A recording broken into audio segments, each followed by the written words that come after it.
The following discussion is for entertainment purposes only and should not be considered any kind of financial advice. Welcome back to the Universe Jump Pod, the podcast where we talk about all things Web3 and gaming. And today we're going to talk about gaming specifically.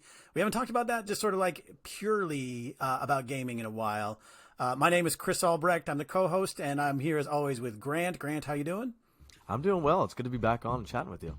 Yeah, super fun as we head into the holiday break here for a lot of people.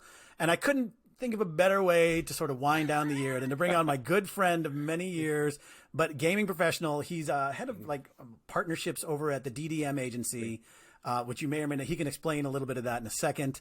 But he's also a video game voice actor, man about town, and a mixologist supreme. Look at him go. Yeah, he is Mike Romo. And I'm so happy to have you on the show. Mike, thanks for being here. Thank you for inviting me, Chris. And Grant, nice to meet you. Nice to meet you. And very happy to be here. It's kind of fun. You keep reading all of these end of the year go arounds, and then to be asked to be on one is like, oh, this is interesting. I feel a little tingly. It's a great way to close the week. Before we begin, my voice just cracked there a little bit. When it's time to change, you got to rearrange. There it is for all the old people out there. Grant is like, I don't know what the hell you people are talking about. If it's not wasn't on Nickelodeon, I don't know what you Cartoon Network. Yeah. Mike, tell us just briefly what DDM does. So DDM stands for Digital Development Management. We are an agency for the video games industry. So we drive business. We help developers find publishers to get their games made. And similarly, we help publishers, we present them different kinds of developers should they have an IP that they want to accelerate into the game space. And so that's been our business for about 17 years. And then I sort of drive the consulting. So if you're trying to get into games or you're trying to navigate the game space, bring an IP or bring in some investment, I can help folks go into the games industry in that way. And then another thing that I do is, like, if you're looking for voice talent or you're looking for artists or key art or you're looking for people who do music, we work with our developers to bring those kinds of services to the industry as well. And finally, we have a research division. We run something called the Games Investment Review, where we take all of the different transactions, Web3 blockchain being a huge part of that conversation, obviously.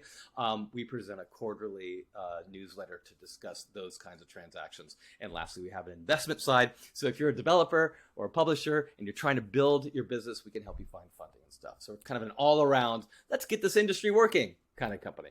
Awesome. Not only are you a top-notch professional, but you are also a voice talent for video games. I try. Mike, what was your game that you were in, and probably because of your voice talent, was nominated for a Game of the Year award? Yeah. What game was that? It was Live a Life. I think that's what it was called. And it was... I didn't even know it was nominated, and the Game Awards were just happening down the block from me in downtown LA. So I'm a little bit. I have to talk to my agent and see why I wasn't invited, because I have a feeling that might have been another reason why maybe it didn't win. But one can only speculate. It's an honor to be nominated. That's what I'll just say. That's it's an RPG Nintendo Switch game. It actually looks really cool. I mean, I've seen it kind of advertised on Twitter and stuff, and like people doing a playthrough. It's actually made by and directed by Takashi Tokita, which obviously for any big gamers out there, he made Final Fantasy 5 or 4, which is arguably one of the best Final Fantasies. So that's awesome. Huge congrats. Like, that game looks amazing, and thanks, Grant. I'd love to try it. Yeah. Maybe you should be my agent, huh? I'm over here pitching a better picture. Here you go. It's a fun game. I'm in the. It's a 5-act structure. You go through different time periods, and I'm the not the bad guy, just a guy who's trying to live a life in complicated the Wild West, like in real life. I'm complicated, guys. So let's start off. Where do you think? If you think back to the year, just in terms of what you're playing or what you saw being played out in the world, where do you think the video games are at right now? Mike, you're the guest. I'll start with you. I think we're in this really interesting. There were a lot of games. I think the word delay kind of resonated a lot. There were a lot of games that we were looking forward to that have been pushed back for a variety of reasons. Obviously, global events have had a significant impact on game development, so we're seeing a little bit of that. I think we're also sort of seeing like these bigger franchises looking to figure out how to reconnect with their communities. You saw Fortnite literally just blow up their world, and they're doing a whole new thing. Destiny looks like to be getting to the end of their multi-year world building super saga with what is it, Lightbringer? I'll remember the name. Then you're seeing Halo after a launch that didn't have Forge or co-op, Or a battle finally, royale. exactly, just slowly but surely reconstitute itself. So we're finally having the more or less the full Halo experience. So I think there's a lot of things that are games, big legacy games. We just had a big World of Warcraft expansion. So I think they're all finding their place in this ever-changing market. I also think that we're seeing other forms of entertainment like TikTok continue to suck the air from people's entertainment diet, so to speak. So lots of different trends, right? And investment has been changing. Like last year, the Web3 investment was really driving so many transactions. That's still the case. The velocity of them is a little bit slower, but I still think you're seeing a lot of people looking at those kinds of technologies to bring in and usher in cool player capabilities. But I think when I think about that, the number one thing that comes to mind is that developers are realizing that you have to make a great game first. You have to make characters and worlds that draw you to them, and not just because they get to work on Web3 or you have cool persistent assets and that kind of thing. You have to have a good game first. So I think those are kind of my long elevator pitch on what I think 2023 has been like. I want to key off on that a little bit, Grant, and over to you, which is, let's talk about Fortnite for a second for you, because I know that I don't want to call you a diehard or whatever, but or sweaty, but is that what they call people? Yeah, Sweaty? when you're really good at the game, they call them sweats. Fortnite sweats. But I learned this from my son. But Fortnite, you're still playing, right? How did you feel about sort of the no build and where the franchise is at now, this many years in? Yeah, Fortnite, when it first came out, Fortnite did a great job at repositioning. Nobody really played Fortnite in 2017, 16, right? I think they came out maybe the early part of 17. But Epic Games was really I don't want to say a no-name publisher because they weren't by any means. But on the grand scheme of things, there was nobody playing Call of Duty or the real RPG, any type of shooter base that said, hey, I want to head over to Epic Games. They made a huge game. Sure. And so I think for Fortnite, when it first came out, they repositioned it as this ultimate battle royale exclusive, fantastical land. And it did a lot better, right? And so instead of doing kind of this, it was a beta for a very long time. Actually, a lot of people don't know that. It was in the loading screen every time you load up Fortnite, it would say Battle Royale beta. It would actually say that. Interesting. And so that's kind of the funny part. That was an ongoing joke I think they had that kept going. But I think Fortnite over the years has really done the best job at capturing a very wide age range and demo, and kind of creating this ultimate experience. And I think they're the first game that's really created a metaverse, right? We looked back a couple years ago with Ariana Grande, Travis Scott, all these different celebrities doing concerts in a game. We've never seen anything like that, right?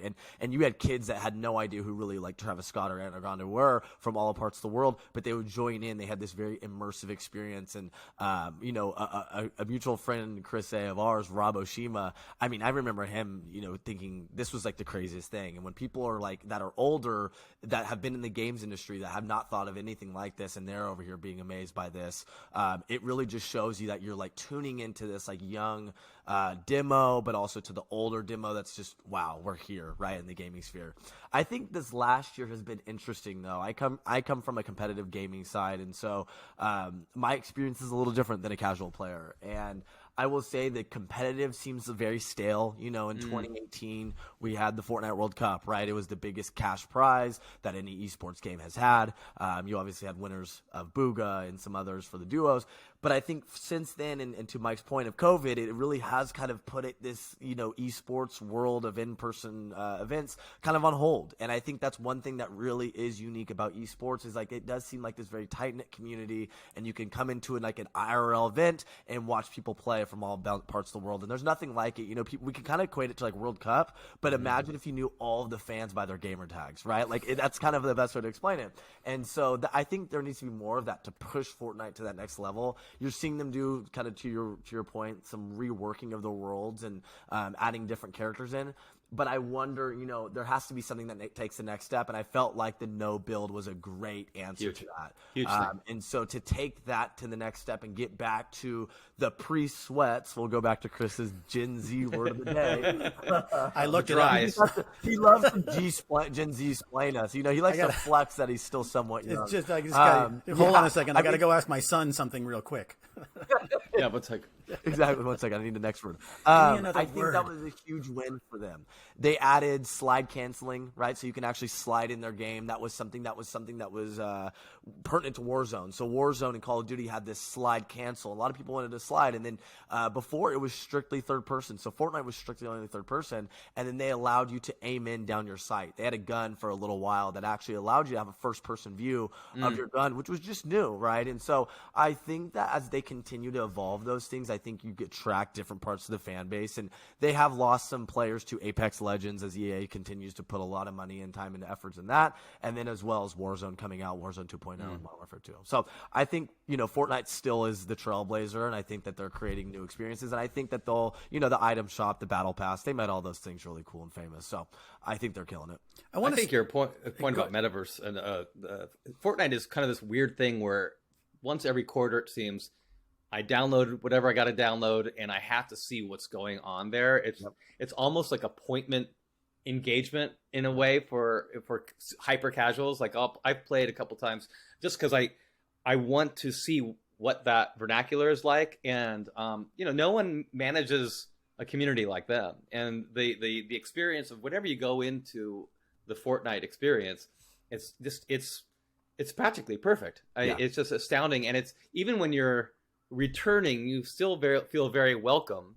And these events are absolutely unbelievable. Like it's nice to see them so thoughtfully pursue this strategy. And one of the themes of this year too was sort of this bubbly metaverse conversation with the rest of the different industries, when everybody who knew anything was like, well, Fortnite's been managing a very successful metaverse that has real life events associated with it. They've been doing this quietly for years, and an entire generation of players have been living the metaverse every day after school for years. And so, to your point, I mean, I've dialed in for the concerts. I brought my wife in to watch the Ariana Grande thing, and it was super fun. And like, had no idea what we were talking about, but she knew that Ariana Grande was going to be there, so she wanted to check it out. So what a great space. I want to key in on something here real quick, which is, let's talk about communities, right? You hear about fandom, especially when it comes to movies, right? How you have toxic fandom that are like, we want it this way and we own.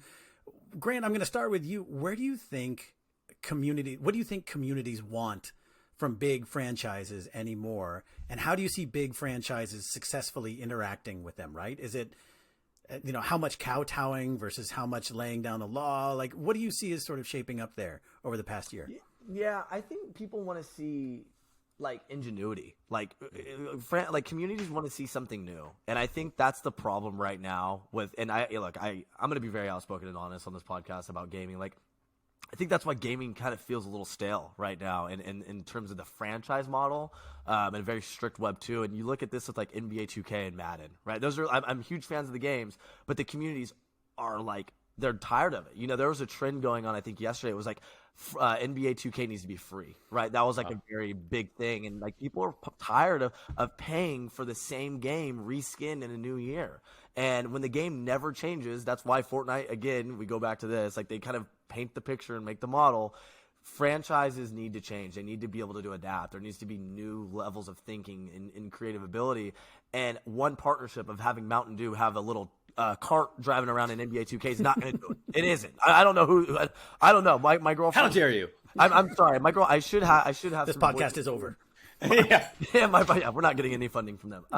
My girlfriend's cousin's like good friend is Ronnie 2K, and he runs all over 2K over their social stuff, and him and the athletes are fighting. Him and the athletes are taking shots at each other over social media, and then there's other players that are in the leagues, and they did the draft. I thought that was cool for the NBA 2K draft, but again, it's like communities want to be heard.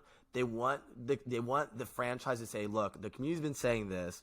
We need to go back and change that. And I think it's like franchises don't want to be wrong, it seems like, right? They want to go, hey, we're developers, we know what's best, listen to us. But I think the mass communities have a very vocal voice, and I think a lot of these communities are going to start going, hey, look, like, you haven't given us a new game in how many years? Like, we're tired of this, right? And I think Call of Duty's like on its last leg with this. Call of Duty's been suffering for years now. I'm a huge Warzone guy. I'm a huge Call of Duty guy. It's kind of what got me to the dance. But communities want to be heard. And when you have your most popular players saying, hey, your popular players or streamers saying this thing is broken and you guys still refuse to fix it, there's going to be some resentment towards the franchise. Mike, I'm wondering what has evolved over the past couple of years when you go out to clients, right? Because I remember you talking before about one that wanted to build like a PC-only desktop game at a time when everyone was going mobile, right? And so are there, as your company, as DDM does research and, you know, goes out and connects people, what are sort of the things that you are telling your clients? Well, the biggest challenges for publishers right now is that players expect multi-platform support and cross saves almost by default, right? The idea of buying, you know, the joke that Chris and I have about Destiny is that every season we're somehow paying another $15, even though I even bought him the season pass. We're still paying money for it. It's like, and it's just like that nickel and diming.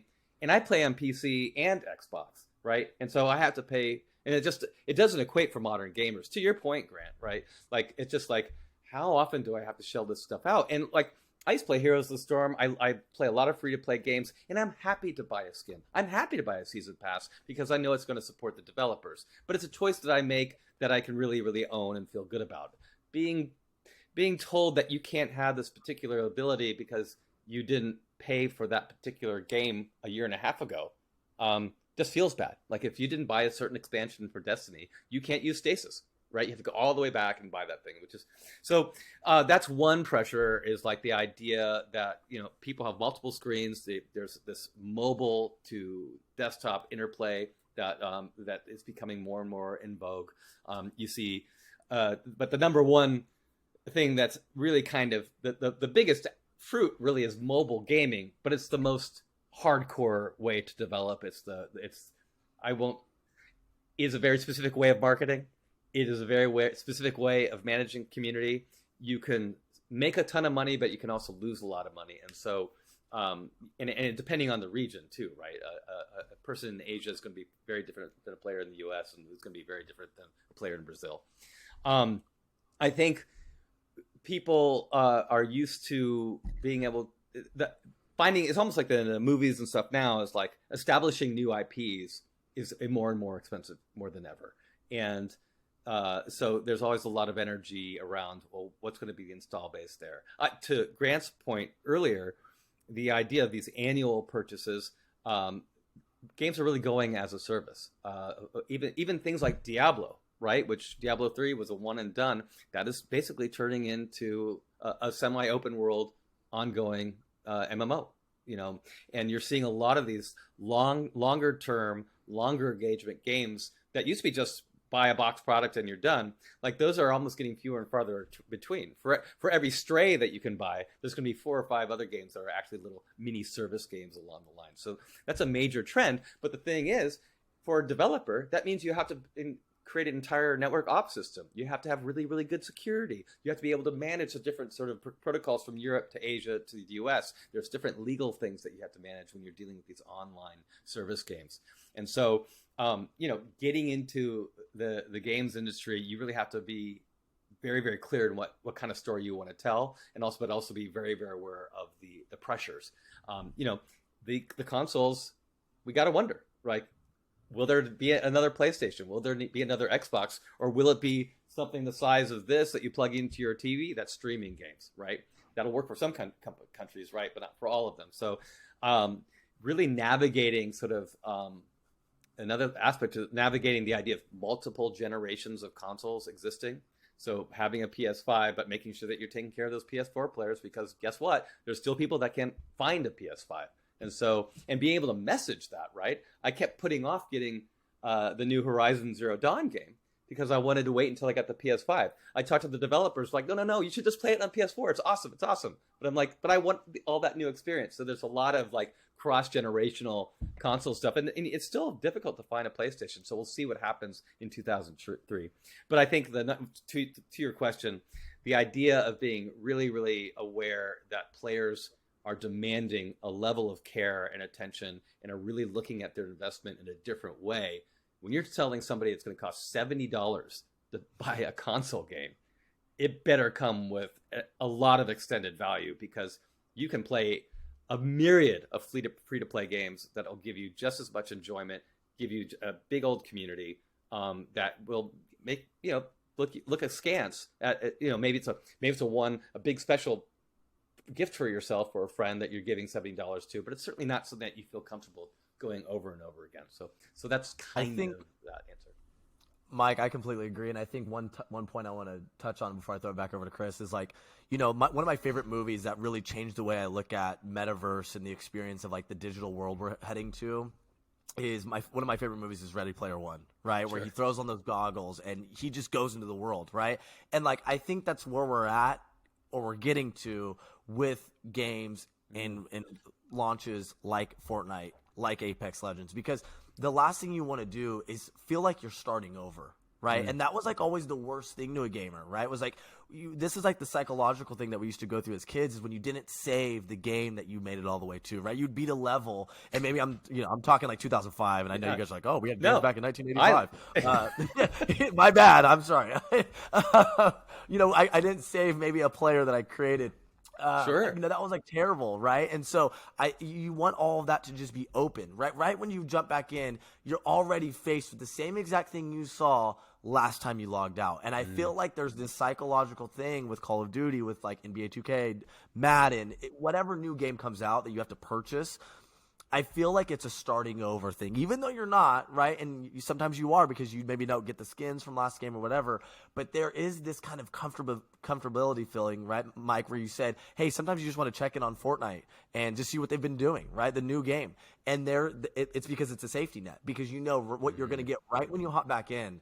And I think a lot of franchises need to start looking at that model and going, hey, look, like, let's just, right when you put on those goggles, right, like Ready Player One, right when you turn on that PC or the Xbox, you should just load it into a game. We made some software changes. We changed the map. We changed this. But it's still the same game that you bought or it's free to play. Right. Yeah, it's interesting anymore. Now, again, I understand I'm twice as old as Grant. And so I say that because I have different responsibilities. I have a kid. I've got to do stuff, right? So I find like my son keeps saying like, oh, you should play like Red Dead Redemption 2 or some other, or like Watch Dogs or whatever, right? But I'm like, I don't want. I'm curious about both of you. What I want from a gaming experience anymore is just sort of really quick. I want to be able to drop in, have some fun. I want it to be social. I want it to be with my friends. Mike and I play all the time, right? Like it's my way of staying in touch with people, but I don't want to go through like, the Callisto Protocol came out, right? And I'm not even a huge horror person. But just the idea of like a singular game experience where I'm just alone running through a dark spaceship and, being dismembered just has no appeal to me, regardless of how great the game is, because it's not something that I can just pop in and play 10 minutes or, 2 hours, depending on what I want. Right. It's just more of a commitment. So I don't know if you all feel the same way. Like another big game that we played earlier this year was Proteus, which was this old like 90s throwback like Doom style, Wolfenstein style shooter. It was just a lot of fun. But again, we could just pop in, play a level or two and be done. It wasn't like some huge quest that I needed to go on right on my own. I don't know, but anymore, I really, it's as we're talking, like the social aspect is just so much more important to me now than like just completing solving a game. The thing is like, I value the social aspect too, and I mean that's the way I keep in touch with my friends, and I love the idea that I can pop in for 10 minutes or 2 hours in Destiny. The loop is very well designed, but there's another part of me that is like had to finish Last of Us Part 2, right? Because I've played through Last of Us Part 1 twice, made a huge impact on me, like, and what Elden Ring does in some of the moments are beyond spectacle, right? They're moments that could only happen in a video game. God of War, incredible. Like this, just watching what they're doing. So the problem is time. But for me, the first person storytelling experience is like really where the blend of artistry, creativity, technology, and experiences come all together at once. And if I have a criticism of it, it's that some of these games are so long that I can't make it all the way through. But I do I just wish I had more time to do it. But I'm of two minds, because a really good first person experience it's like the storytelling of our time, right? It is of this era that only these kind of stories can be told. And I feel so grateful and lucky to be here and being interested in this kind of storytelling. So I do try to carve out a portion of my gaming experience for those things, both professionally, but also personally, because there's just so much good stuff happening. Doesn't mean that I want to sit through 35 minutes of cutscenes in Death Stranding before I can actually start walking. But, sometimes you gotta live with that. How about you, Grant? Yeah, I mean, look, I love playing video games because of the social aspect. I think I also come from a very competitive sports background. So growing up, I just was able to channel that sports competitive energy into video games. And that's how it is for a lot of my friends. I think that you do have I have a couple other friends that are very much story-based games, right? They love to go through the whole story, have different looks of stories and different looks of games. For me, to be quite honest, and this may come as a shock because I am such a big gamer, but I usually won't play unless I have one person other to play with. I mean, it's very rare for me to play a solo game, even solo Warzone or solo Fortnite. And I do it? Sure, but it becomes this dull experience, and I think because of the style and the progression of it being so social now, where they've brought proximity chat into Warzone, they've brought where you can actually find a party in Fortnite, right? That was foreign before, right? In multiplayer games, if you were playing by yourself, you were playing by yourself, and now it's hey, you have the option to now have someone else in your game that you don't know that you can meet. It's random duos, right? You could fill it. So for me, it's a huge plus as a social aspect, and getting a little competitive with your friends is always fun as well. So that's awesome. And games like Destiny, where it is you can be single player, but then you join up with a group for a public event or something like that, or you find yourself side by side somebody doing the same quest that you're doing. It's interesting to see some games trying to blend and invite people to community, or you can solo through. Yeah. All right, so, we've kind of been all over the place here, sort of talking about the year, sort of not, but that's fine. It's our podcast. We can do what we want. But I want to turn our attention, because it's almost 2023. What are some things either of you are looking forward to next year as it relates to games? Mike, I'll start Mike, with do you want to go first? Yeah. I'm interested in Starfield, even though it's a first person by yourself kind of game. But if someone's gonna make a Skyrim in space, I'm there for it. Even though I've played the other, what are the games? Elite Dangerous and No Man's Sky. Those are very gently community, but you still feel very lonely. So I'm very curious to see if the story will keep me on for that. Very curious to see the Lightfall ending to Destiny and see if what's going to happen there. There's been a lot of conflict and frustrations in the PvP community in the Destiny game world, because they've had one new map in 4 years, and there's a lot of frustrations with that. I personally feel there's got to be something new coming. I don't know what else I'm looking forward to. I'm really interested in seeing all these games that are delayed come out. But off the top of my head, I guess those are the two things that I've been. Oh no, and absolutely Diablo 4. What am I talking about? That's definitely something I'm looking forward to, and very curious to see how Overwatch 2 brings in PvE co-op PvE experiences. One of the interesting things about Overwatch, they've done such a great job world building with these incredible animated shorts and comics. But as players, we've never been able to go outside of the battle map and explore the city. And so I'm really hoping that they do a real, a Blizzard style take on that. That could be the real dark horse, I think, if they do that right. Yeah, I mean, for me, I usually would, firstly say Call of Duty, even though I can't stand them half the time. They're like a girlfriend. You can't, you just oh, I love you so much, but you always disappoint me. Yeah, I can't with you sometimes. I love Call of Duty. I will always be a Call of Duty stan. But this is the first time in years that a new Call of Duty will not come out every year. So they've agreed to do it every other year now. I'm a little worried about that. So we'll see. But I think the first two that come off to mind, and Mike hit one at the end, is Diablo 4. And then you also have the new Street Fighter 6 coming out. Oh, sure. I think that'll be always kind of fun to play, right? I think that's exciting. I think also, my brother loves Overwatch, and he got me into Overwatch originally a couple years back. And that game has never captured my imagination more. That game's captured my imagination more than any other game. I don't know exactly why. I think, to your point, the story and lore seems to be the best. And I love I watched a lot of the shorts, but I also watched the studio's position of how it was actually supposed to be. Overwatch was just a subcategory of the original game that was supposed to be made. Titan. And they never just got to it, and they saw that Overwatch was so successful.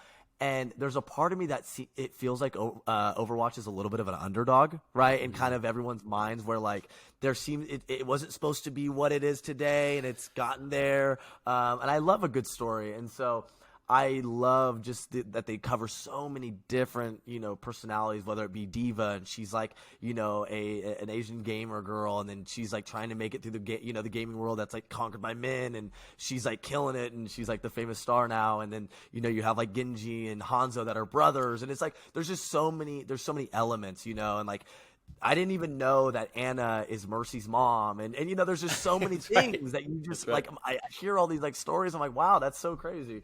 So I think just the evolution of storytelling in games, I think, is what I'm looking forward to.